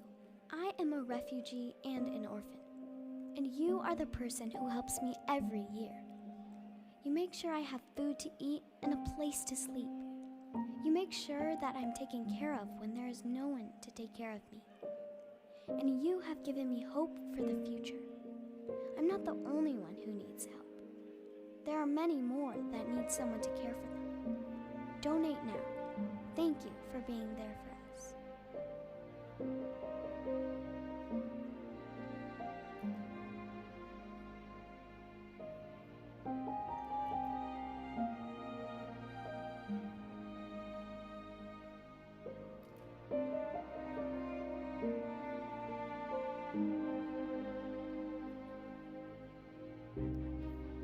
Can our speakers for the next session please come up? Aya Ziadeh, Ra'a Jarrar, and Huwaida Raf.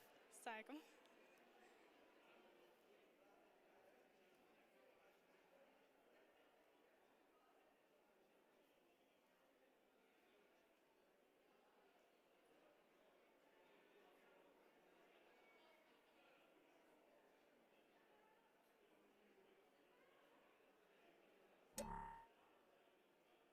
Humanitarian crises leave behind devastation that can last generations. In Gaza, after years of conflict and blockade, innocent civilians are struggling to survive as the nightmare continues. United Hands Relief has been on the ground in Palestine, Lebanon, Jordan, Syria, and other neighboring countries, delivering monthly food parcels, clean water, healthcare, and shelter to the worst affected.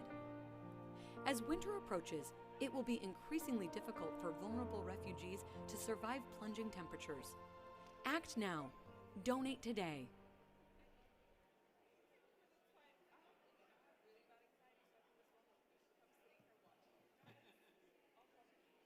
All right, assalamu alaikum everyone. We are about to get started here in about 10 seconds. So let's make our way back to our seats here so we can give our full attention to our great speakers today.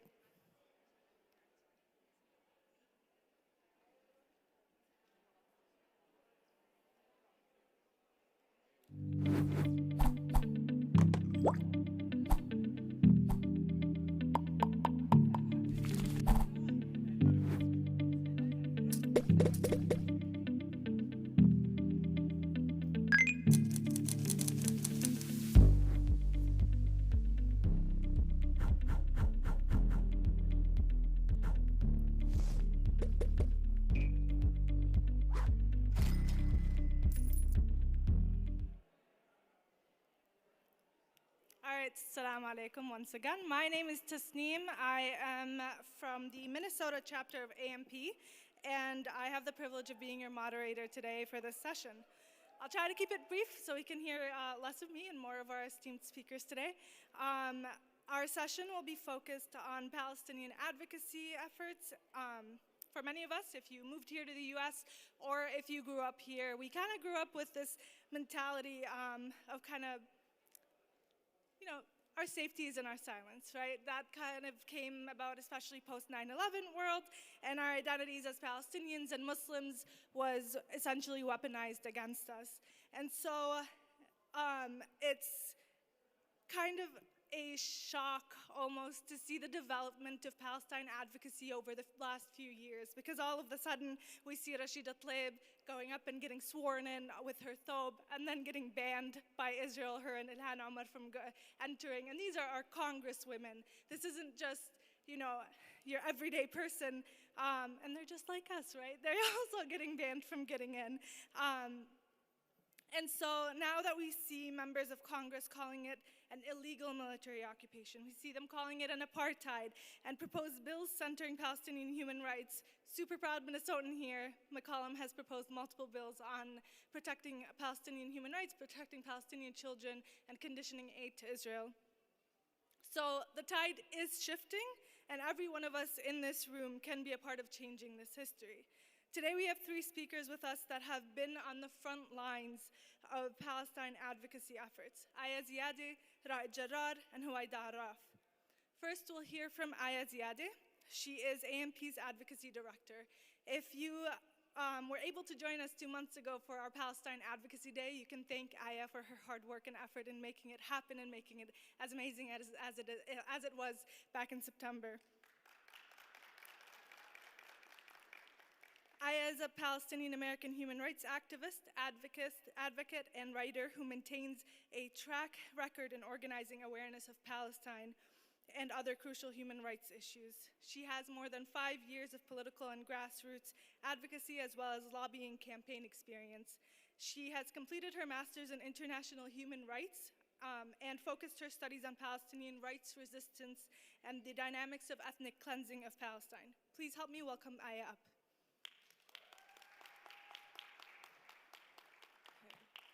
Assalamu alaikum, everybody. It's so nice to be in a convention and see you all in person because all of my work since I started this role has been on Zoom.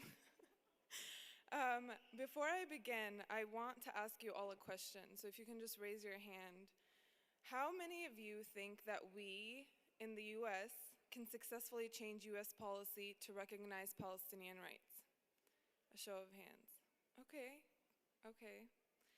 I want you to hold on to that thought and bear with me as I walk you through the journey of how I got to this point in my advocacy career and remain steadfast in my faith that we can, in fact, shift our long-standing political dynamics to liberate Palestine.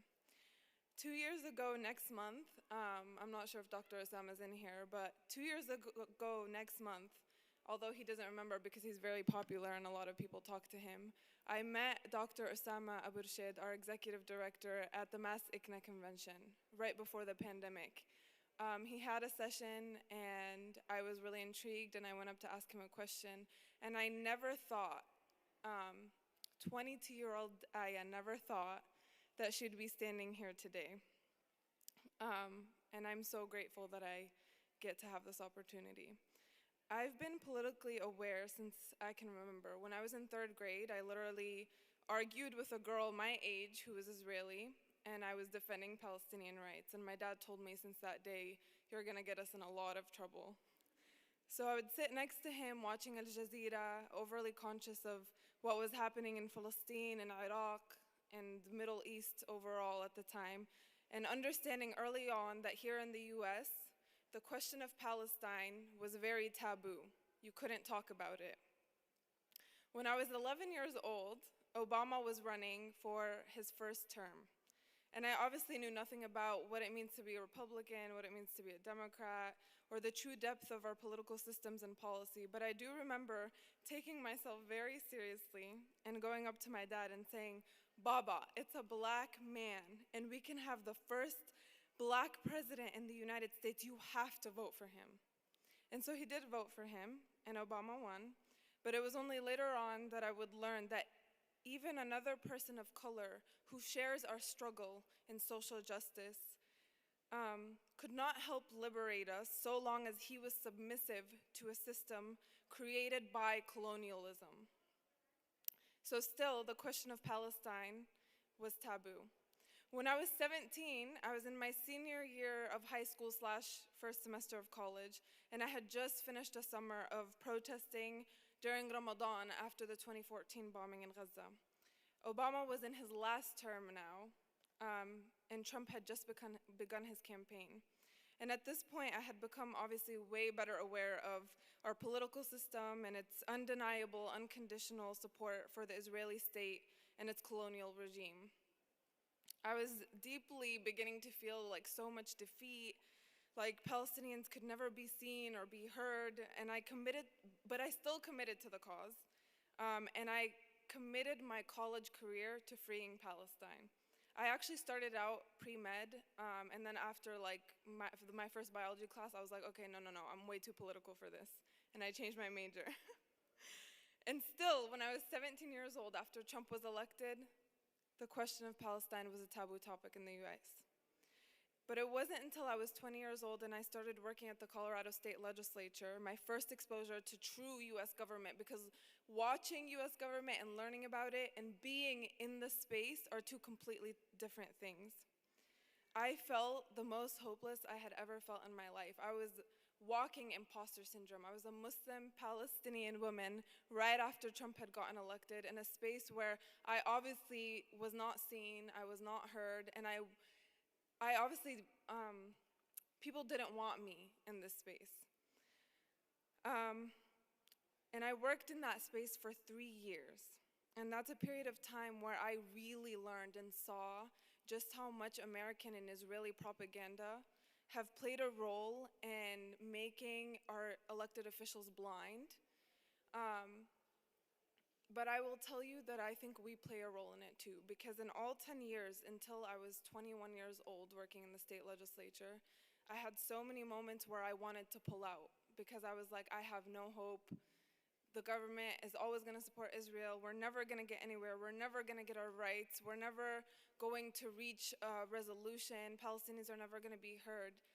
But I literally, in this 10-year span, since I was 9 years old arguing with another Israeli child, until I was 21 in the face of US government, I witnessed the political shift change. In 2018, we got Rashida Tlaib elected into Congress. And in the last year, I'm so lucky and privileged to call Representative Iman Juda one of my friends. I helped get her elected as the first Palestinian Muslim woman to be in the state legislature of Colorado. And even 3 years ago, I would have never imagined in my life that we would be here today with Palestinian elected officials. Our next congresswoman sitting right behind me. I never thought that would be the case, but you know why it is the case? Because people like myself, like Huwaida, like Ra'id, like Rashida Tlaib, like Iman Jude, like you who vote and who I know you email your elected officials when you get my emails from AMP. It's because of our work that makes it possible for the political dynamic and supporting Palestinian rights in the United States shift, and it's going to continue to shift. So long as we band together, even if it takes a long time, even if it's draining, even if it feels repetitive, we can make a change. And we've witnessed it happen over the last 10 years. I organize our advocacy day in September. And a lot of the meetings, I broke national record of Palestinian advocacy by getting over 180 meetings, 54 of them being with the Senate, and getting 750 people from all 50 states to advocate for Palestine in Congress. That's never happened before. And I will tell you again, the tide is shifting, because when I sat in these meetings, and I'm sure some of you in the crowd here were in those meetings too, and I thank you because it couldn't have been possible without you. In all those meetings, the truth proved to be on our side because the staff and the representatives and the Congress members and the senators were silent, because the truth is being shown and the truth is on our side and the tide is shifting. But one comment that keeps coming to me from these staffers in Congress is that, you know, we're so happy that AMP is doing this because every month over 6 Zionist organizations lobby in Congress. And you guys only show up once a year. And I felt so much, I don't want to say defeat, but I just felt embarrassed, because why aren't we showing up just as much? Why aren't we in their ears just as much? We elect these people, and we have the right as Palestinian Americans to know where our tax dollars are going and to stop our tax dollars from funding ethnic cleansing and the genocide of our people. So there's a political poem called Masks of Anarchy, which was written by Percy Shelley following the Peterloo Massacre in 1819. And its final verses say the following: "In that slaughter to the nation shall steam up the inspiration, eloquent, oracular, a volcano heard afar, and these words shall then become like oppression's thunder doom, ringing through each heart and brain, heard again, again, again. Rise like lions after slumber, in unvanquishable number, shake your chains to earth like dew, which in sleep had fallen on you. Ye are many, they are few." What I'll leave you with is, you should believe that we can, in fact, change US policy to recognize Palestinian rights, because I witnessed it shift in 10 years of my life. So be angry and let that anger fuel you. Turn it, your anger and your sadness and your frustration and every emotion that you feel into action. Be determined and never settle, and demand nothing less than our liberation. And remember, the people united can truly never be defeated so long as we are consistent and remember that we are the power. As Palestinian Americans, we have the right to control our own narrative in the United States. And we have the right to control where our tax dollars go. And we have the right to demand the people that work for us, that we elect, to see us and respect our human rights. And so what I'll leave you with is one small action item, and that is to follow Huwaida Arraf, our next Congresswoman from Michigan. Follow her on all platforms at Huwaida, the number 4 MI, and be ready to support her campaign. Thank you, and here's to freeing Palestine. Thank you so much, Aya. Yeah, I think when a lot of us probably have experienced that kind of frustration of like nothing's gonna change, and then you realize, oh, we have to change it. And so thank you for leading that effort and for paving the way for us and the next generations as well. Next up, we're gonna hear from Ra'id Jarrar. Ra'id is a political advocate based in Washington, D.C. Since he immigrated to the U.S. in 2005, he has worked on as a lobbyist on political issues pertaining to the U.S. engagement in the Arab world. Widely recognized as an expert on political, social, and economic developments in the Middle East and North African region, he has testified in numerous congressional hearings and briefings. He now serves as the advocacy director of the Democracy for the Arab World Now. Thank you, Ra'id, for joining us. Please help me welcome him up. Thank you so much, and thank you, Aya, for the very powerful remarks. My name is Ra'id Jarrar. I am the Advocacy Director at DAWN, Democracy for the Arab World Now. It's an organization that was founded by the late Jamal Khashoggi. Jamal Khashoggi was murdered by agents of the Saudi government 3 years ago. And right before his murder, he founded the organization that I work with now, DAWN. So we launched the organization officially last year, and I work on Israel-Palestine issues with the organization. I was previously with AMP. I had the same position as Aya. She's doing a much better job than I did. So today I wanted to talk to everyone about what's going on in DC with Palestine advocacy and lobbying. I've been in DC for a long time now, 15 years, 15 or 16 years now. When I first moved to DC, saying the word Palestine was almost prohibited. It was very difficult to say the word Palestine. I am a Palestinian American, and my family is from Jenin. Just introducing myself at some conferences when I showed up to DC was a political challenge. People tried to convince me to not use the word Palestine when I introduced myself. Back in 2004 and 2005, when Congress introduced resolutions or legislation pertaining to Israel-Palestine, the maximum that could happen for our side is to have maybe 3 or 4 members of Congress who will not vote yes on the legislation. That's how bad it was. And they get attacked. Now it's different. In 2021, things have shifted dramatically. And Aya talked about how things have shifted within the last 10 years. Things have shifted a lot. In 2021, we have established a large group of members of Congress who are willing to stick their necks out and advocate for Palestinian rights. That wasn't the case before. Now we have somewhere in the 60s, 65, 66 members of Congress who are willing to speak publicly about Palestinian rights. Just last year, we had a slew of congressional messages that were sent to the administration, congressional letters and congressional statements.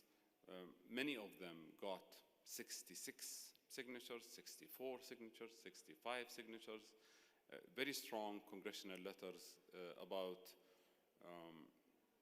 the Israeli demolitions of Palestinian homes, letters about Palestinian human rights being abused with the help of our tax dollars, and how we should investigate and restrict the funds of, or the flow of US tax dollars to Israel. Very, very strong letters. We also have two main legislations in Washington, D.C. now.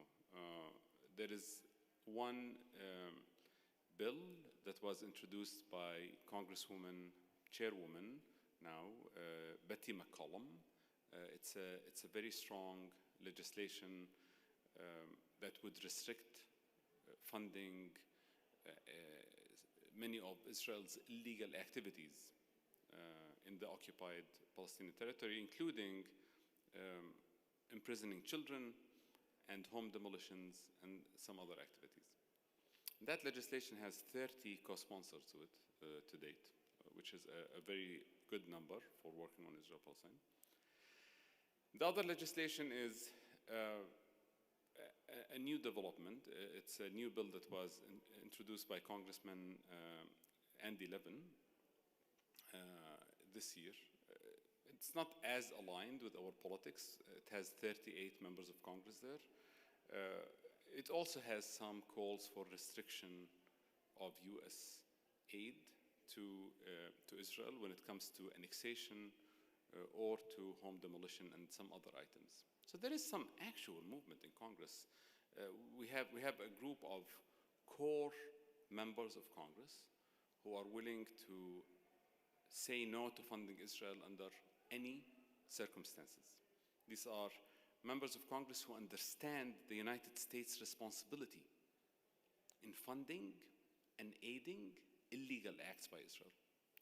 We have a group of members of Congress who are willing to step outside of the AIPAC line by demanding more accountability, by daring to criticize Israeli policies and envisioning to change them. So we're definitely at a changing point in Washington, D.C. And D.C. is way behind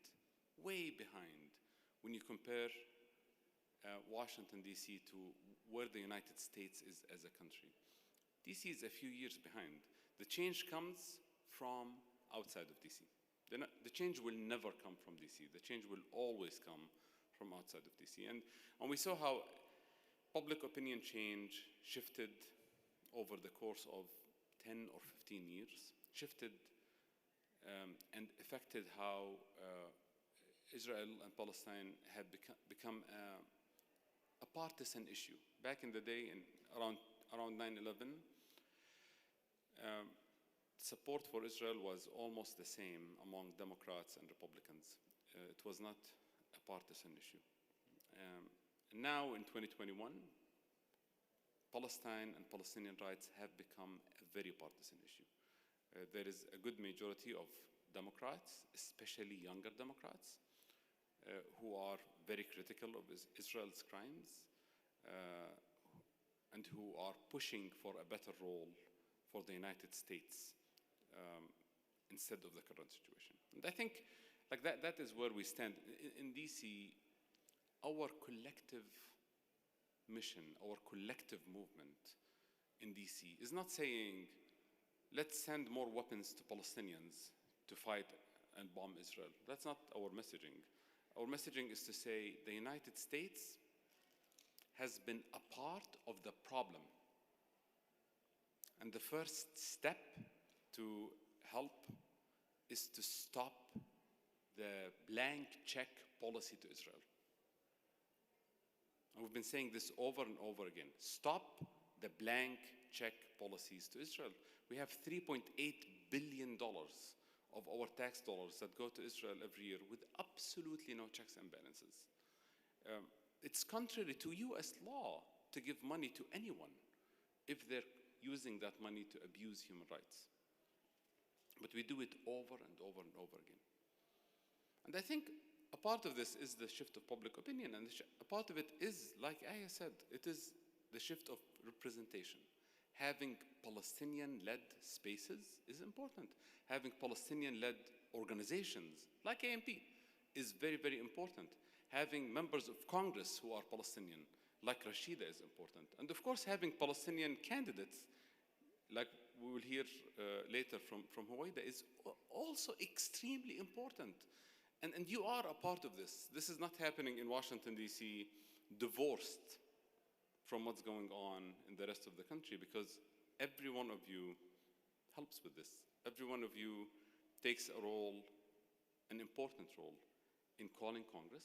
And this is something that I encourage you to continue doing.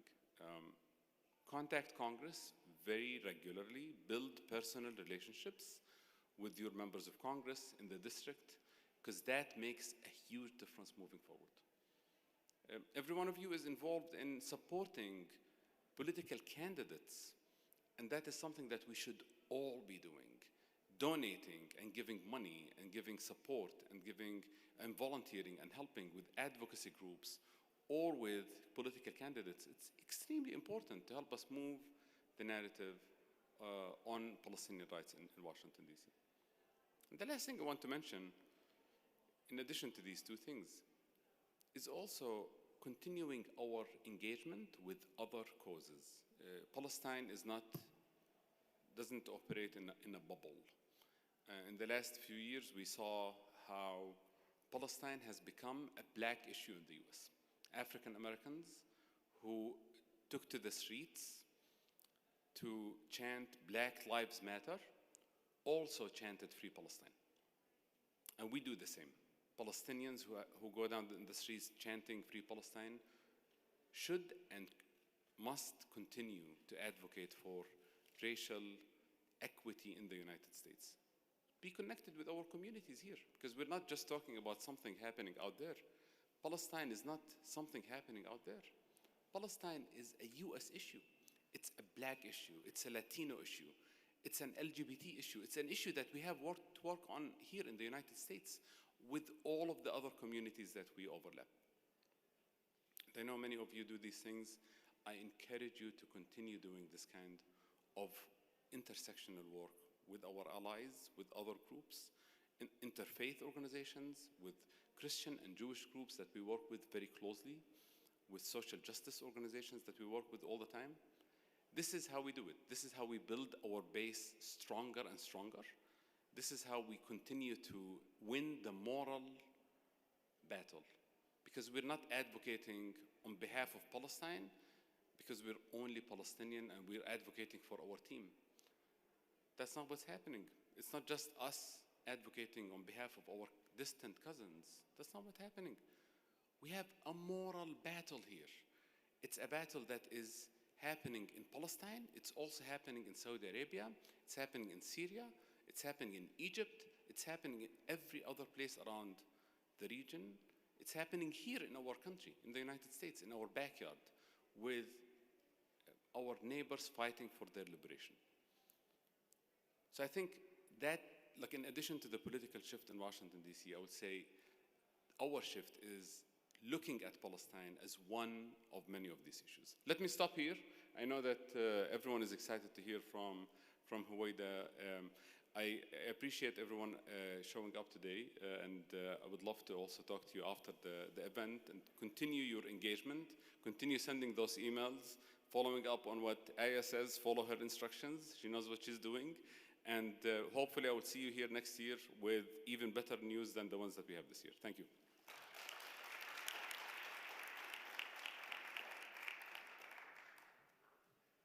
Thank you, that's a great reminder. Our true liberation doesn't happen until we're all liberated and not just Palestinians.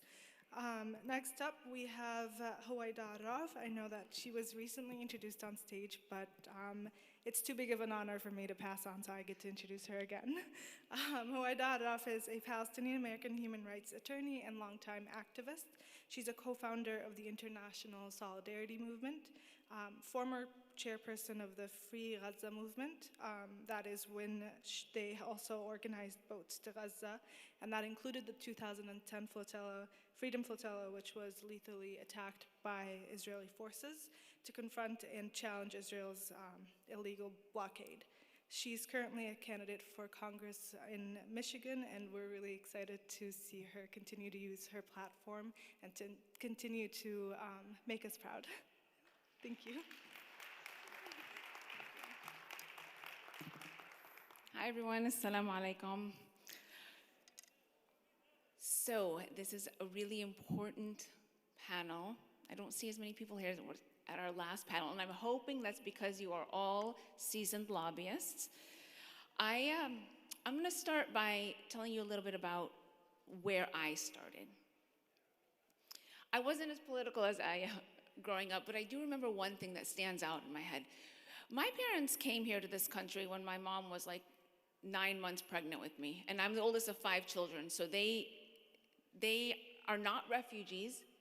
They purposely left Palestine to be able to give their new family, their kids, opportunity that they didn't think they would have and be able to give in Palestine. And so I grew up with thinking that, you know, the sky is the limit. I didn't grow up seeing the discrimination and the abuses that our people in Palestine see. My parents used to take us back to Palestine every 2 years or so. And I was such a proud American, with my little American flag, and I felt like I was a big shot walking around my villages as, you know, an American citizen. And then one day we were in Beit Sahur, which is near Bethlehem, and we were going to go to the Church of the Holy Sepulchre in Jerusalem. My favorite aunt, my mom's sister, lives in Beit Sahur, and she could not come with us. And I was like, why? I didn't know about the restriction, the checkpoint. She wouldn't be able to pass, even though she only lived 15 minutes from Jerusalem. But us, because we had an American passport, we would be able to go. And so this little 5-year-old girl is practically in tears because I wanted my favorite aunt to come with us to the Church of the Holy Sepulchre, and she says, it's your America that's supporting Israel doing this to us. And I was stunned. And as I grew up, of course, I came to learn that America does a lot of things that does not mesh with what we claim to stand for. Human rights, democracy, we're a beacon onto the world. But that's not what our policies say. So when I graduated from college, I went to Palestine again. This time I went to work for a conflict resolution organization. We were in the middle of the Oslo peace process, and I thought, you know, I was going to contribute to that. But getting there and seeing with my own eyes home demolitions, the checkpoints, not just checkpoints, but the humiliation at checkpoints. We worked with kids, right? And when we would bring Palestinian and Israeli kids together, they would learn to really like each other. Everyone loves to sing the praises of these normalization organizations or projects because, look, we're building peace and they can learn to like each other. But the problem is, it's not that Jews and Palestinians don't like each other. It's that the system makes one the oppressor and one the superior. And unless you address that system, it doesn't matter who is friends because they're going to be apart. When we would take the Israelis home, take them home to their cities or towns, when we would take the Palestinians home, checkpoint after checkpoint, and probably passing a checkpoint under the gun of their new best Israeli friend. And the Israeli didn't know that the village, or that the town or city that they were going home to is sitting on the ruins of a Palestinian village. So when the Intifada, second Intifada started, of course I resigned from that job and I speak out against these projects these days, very much because they give people this idea that it's like a feel-good project. We're supporting something towards peace, and unfortunately, That's still what our members of Congress talk about, the two-state solution and peace without talking about dismantling colonialism, ending apartheid policies. They talk about negotiating peace. And you can't negotiate peace when you have a boot on your neck. You just can't. And so I ended up co-founding the International Solidarity Movement. The point of the ISM was to get people from all over the world to come see what's happening with their own eyes and stand with Palestinians so that when Palestinians are protesting, hopefully the Israeli soldiers won't shoot them dead, right? Because there are internationals here. They shoot Palestinians dead and nobody cares. Nobody holds them accountable. If they hurt or injure an international, those people have governments. They don't want to do that. They don't want to ruin their image. Their image, or the story that they've sold to the world, is that Palestinians are terrorists and that everything that they do is for security, right? We know that. But the ISM and the internationals were supposed to change that, support the popular resistance, and then one of the key things that they were to do is to go back home and to tell others. This was before social media. Yes, I'm that old. They were supposed to tell others what was happening in your school, in your place of work, in your place of worship. Talk to your local media, get a group together. Let's change the policies from here. And while Palestinians were grateful for the internationals coming, one of the things I heard the most was them saying, go back and tell your president what's happening. Because Palestinians there didn't feel like they had a voice. They weren't being heard. One of the most powerful militaries in the world was trying to get rid of them, and nobody was doing anything about it. So they relied on these internationals coming and then going back home. And the internationals took that, amani, I don't know it in English, like I can't even think of the right word, but anyway, they took that seriously. They went home and they worked and they sent more internationals to Palestine and more. And now, about 20 years later, we've had over 10,000 people from over 35 different countries. And they're working right now on BDS, on occupying the buildings of weapons manufacturers that send their weapons to Israel. And we also have to work, obviously, on our members of Congress, as we heard. One personal story about that. When I was in law school, I interned for a member of Congress who had decent politics.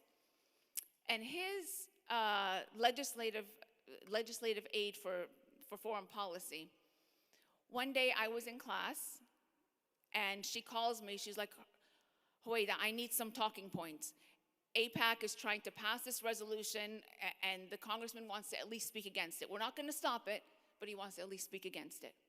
Like, she was calling me in law school as opposed to having the information because our organizations and constituent organizations gave it to her or gave it to the congressperson. And as we heard, like I was saying, okay, once a year you guys lobby, and back then maybe it wasn't even once a year, right? While AIPAC is knocking at their door all of the time, walking all the halls, where are we? And now we have good organizations that are building up and bringing us together to harness this power that we do have, but it can't just be once a year. One of the most important times to meet with your member of Congress is when they're back home in the district. And all you have to do, honestly, is get a few people to regularly meet with the member of Congress and regularly supply them with information that is credible so that they have an alternative, they have alternative information to what AIPAC is telling them. And if you establish yourself as a credible source of information, they will then know to go to you, not to call some law student sitting in her first year torts class. So let's pledge to do that. It's a few people in the district establishing the relationship and then regularly supplying information, regularly going to meet. You can do that. We can do that.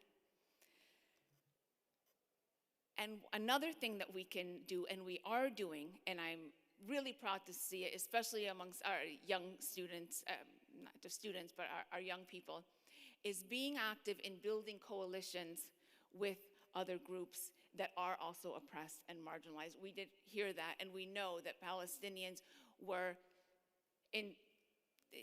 big supporters of the Black Lives Matter movement, but it's not only Black Lives Matter, right? We have indigenous rights. We have immigrants that are suffering here. Building these coalitions and teaching from when we're young. My daughter, when she was about 3, is about the time where we were hearing Trump, the policy where he was tearing the kids away from their families at the border. And when they played, the news was playing the cries of one of the girls that had been torn away from her parents, and my daughter's like, "What's that, Mama?" And I told her that, this is what President Trump is doing. And she was 3. She says, "We have to protest for them, Mama." Tying our issues together because we know that our freedoms are connected. And if we want people, we say, why don't people show up for us? Why do people accept what's happening in Palestine? One, probably they don't know, likely. But even if they know, are we showing up for them? Are we marching on the front lines? Are we the first ones there because we know what injustice is? That is growing. It is happening now. It needs to continue to happen. Because the forces that are oppressing us are working together, and they have money and they have power now. But our power, the people and the truth and human rights and justice, that is more powerful than all the money they have. We just have to believe it. And so yes, now I'm a candidate for Congress. And I might be, my district is not set yet because they're still working the maps, and I could fall into one of 2 districts. And people are surprised to say, I want the district that is 60% Republican right now, because we can connect with people. Why do people turn to Trump, and why do people turn to the Republican Party more and more when it is really the Democratic Party? And I'm sorry, people here are Republican. It's not against you guys or anything, but it is historically and now the Democratic Party that is promoting social programs to uplift people. And yet, they're turning away. They're saying that it is who voted for Trump? It is largely the white, non-college educated. Why? Because the Democratic Party has failed them for years, ignored them as it became kind of an elitist party, and figured that there are some places we don't have to go, so we stop talking to people. So I might get a district that is very rural, maybe 60% Republican, but I think we can flip that, because if we go and talk to people, and not just talk, politicians talk a lot, I think we need to listen, right? We need to listen to what they need, what they're going through, and how we can fix that together, how we can work together to fix that. And I know that my detractors, who for years have been slandering me, and I've been ignoring them, are going to say things about me, and they have. Within hours of announcing my campaign, they started bashing me. The next day, day 2 of my campaign, Fox News had a whole long article on me and how I support terrorists and I'm anti-Semitic. Let them. They've been saying it for years. They're not worth our response. What we need to do, what I'm going to do, is get my message out there. And when they try to attack me, good. I'm going to let my district know that I did fight for human rights, because I saw overseas our government supporting something that is against everything we stand for. And yes, I fought there, just like I'm going to fight for them here. And their tax dollars need to be spent in our communities, in our schools, not sending $3.8 billion over to a human rights abusing country. I want them to know that.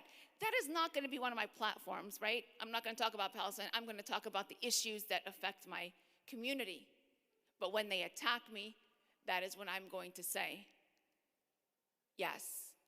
And what people are suffering here, let them understand also Palestine, because we can relate and we need to stand together.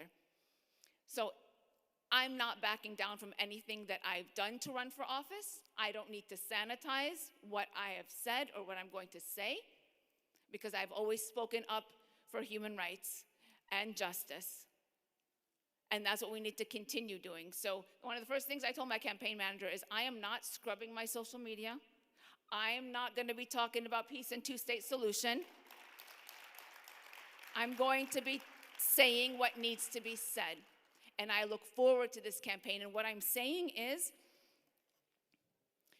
we can win, but it's going to be a test of how much we believe we can win. Because the other side, yeah, they have a lot of money, and I know AIPAC is going to come in and support my opponent. But I believe that I'm going to have bigger support across the country. And what I need support in is getting the message out. So if you follow me on social media, support the campaign, I think I will outwork any opponent. And I hope I have enough resources to be able to get our message across, not theirs. And in the end, it is going to be a test of, can someone like me, who's a Palestinian American, yes, I'm Palestinian, I worked in Palestine, but I'm also American. And my story of my parents coming here, just like your story, it is the American story. We are not foreigners, we are American, and we have a responsibility here. And we have to believe that we have that responsibility. So the test in my campaign is, can someone who is a proud Palestinian American, who has stood up to Israel and Israeli soldiers and done the work that I've done, can someone like me run for Congress and win? And I think we can.